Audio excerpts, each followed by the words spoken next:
ऊपर से पूरी दुनिया में साफ संदेश जाएगा कि अमेरिका के लोग बाइडेन के साथ नहीं हैं। बड़ी बात यह कि अमेरिका के चुनाव में रूस का दखल होने की बातें पहले भी सामने आ चुकी हैं। 2016 में हुए राष्ट्रपति चुनाव के बाद बड़े पैमाने पर ऐसा ही दावा किया गया था। अमेरिका की ही कुछ जांच एजेंसियों ने दावा किया था कि ट्रंप की जीत में रूस की कुछ एजेंसियों ने पूरा दम लगाया हुआ था। ट्रंप के राष्ट्रपति रहते रूस और अमेरिका के रिश्ते भले ही बहुत मजबूत न रहे हों, लेकिन इतने खराब भी नहीं हुए थे।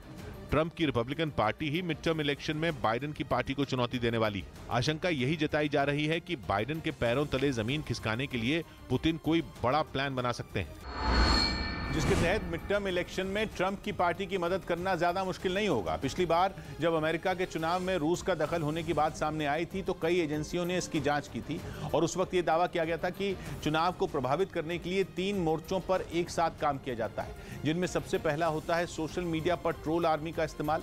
मतलब ये कि जिस नेता को चुनाव हराना हो उस नेता को बदनाम करने के लिए सोशल मीडिया पर कैंपेन को हवा दी जाए। दूसरा होता है हैकरों का इस्तेमाल।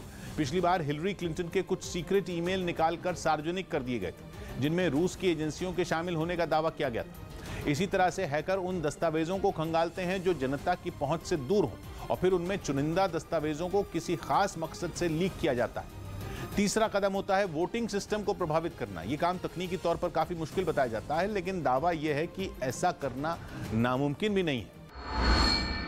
और इस बार तो बाइडेन के लिए वैसे भी चुनौती कम नहीं है। पहले से यह दावा किया जाता रहा है कि कई मुद्दों पर जनता बाइडेन के काम से खुश नहीं है।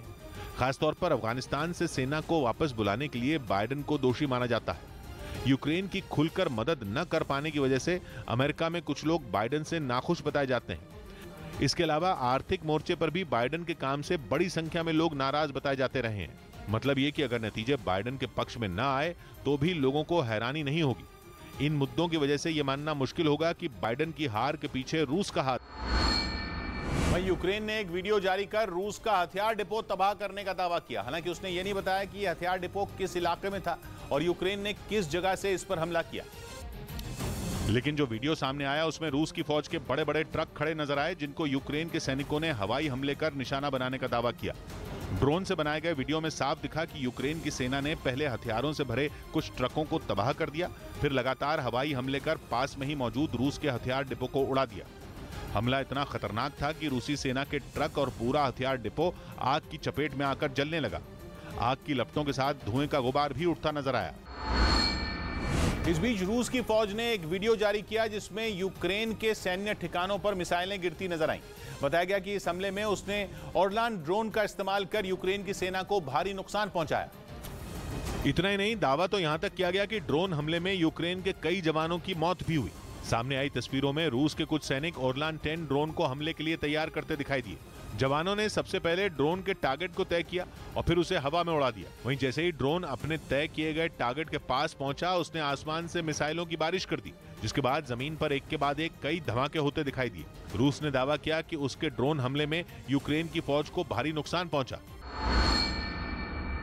यूक्रेन की सेना ने एक वीडियो जारी कर रूस के एक और टैंक को तबाह करने का दावा किया। हालांकि हमला किस इलाके में किया गया इसका पता नहीं चल सका। लेकिन यूक्रेन की ओर से जारी वीडियो में एक टैंक के चीथड़े उड़ते नजर आए। यूक्रेन ने दावा किया कि एक टैंक पहले ही हमले में तबाह हो चुका था, जिसकी मदद के लिए दूसरा टैंक उसकी ओर बढ़ता दिखाई दिया। इससे पहले कि उस टैंक से मदद के लिए रूसी सैनिक उतर पाते, वहां एक जोरदार धमाका हो गया, जिसकी चपेट में दूसरा टैंक भी आ गया और वो पल भर में जलकर राख हो गया। इसके बाद वहां धुएं का गुबार उठता नजर आया। रूस की हुई इस तबाही पर यूक्रेन के सैनिकों ने इसे दिन की अच्छी शुरुआत बताया।